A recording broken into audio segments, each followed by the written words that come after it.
Of cancer that is rarely discussed, but male breast cancer is not as rare as you might think, and the number of men undergoing double mastectomies is actually on the rise. Joining us now to weigh in is Dr. Bruce. First of all, Dr. Bruce, men can and do develop breast cancer. Let's start there. Let's start with the first fiction. People think, well, women have breasts and men don't. Men have exactly the same breast tissue, but they don't have estrogen. Right. If they take estrogen, then their breast will grow. A lot of young boys, 13, 14, when they go through puberty, will get enough estrogen as they go through puberty to get a small growth in their breast, often just one, and that's not cancer. But if we took estrogens, males would develop a normal breast. Okay, so it is out there. It accounts for about 1%. Exactly the same. Yeah, male breast cancer accounts for about 1% of all cancer cases in the U.S. So it's a small percentage, but it's definitely enough to take note. Well, and that may be, again, a bias. It may be that we haven't identified a lot of these people, okay, and they've gone on and had what looks like cancer throughout their body, and no one ever found that it started in their breast. Okay. The signs for a male are pretty much the same as a female, except the breast isn't as large. So a lump, an unexplained lump. If you are getting a leakage from your nipple, if something's coming out, this often is actually cancer fluid. The second thing is, if the breast now begins to invert the nipple, if the nipple is normally out and now it's in, that's a very bad sign. You need to go in and see it right away. All of us get nipple irritation. We run, we do things wearing clothes and stuff.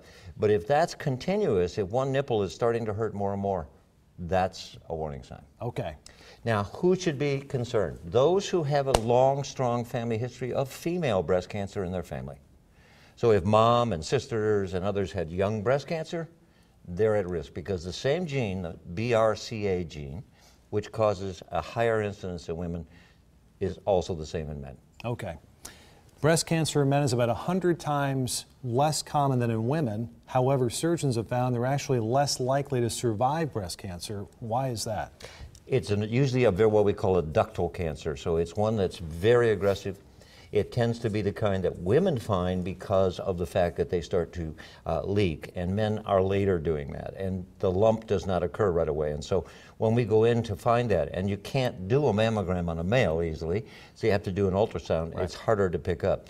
The other reason, again, that number is high is if you took the same families and looked at those who had a lot of breast cancer in the family, and you did that BRCA gene, right, then it's 1 in 100. So it's not certainly off the chart. Okay. Another thing, and this is maybe a little bit more controversial, but we'll let you weigh in here. We've got about a minute left. The rate of double mastectomy.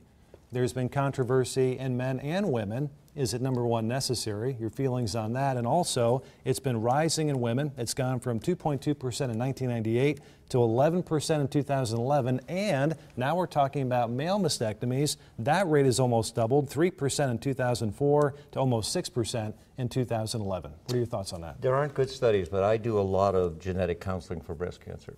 And I will tell you the number one response is, if I've got to have one breast surgery, severe, possibly rebuild that breast and all, I don't want to do it twice. Right. I don't want to go through that again. Okay. And I don't know that the data says, okay, you will now be better by having both.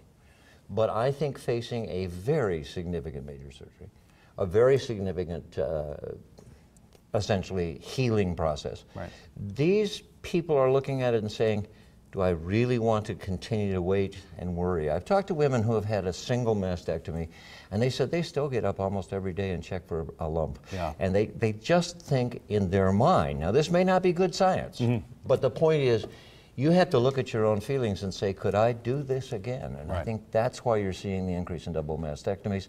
And truthfully, there's nothing negative about it. The positive may not be true. We don't know. Okay. You may not have ever gotten another one.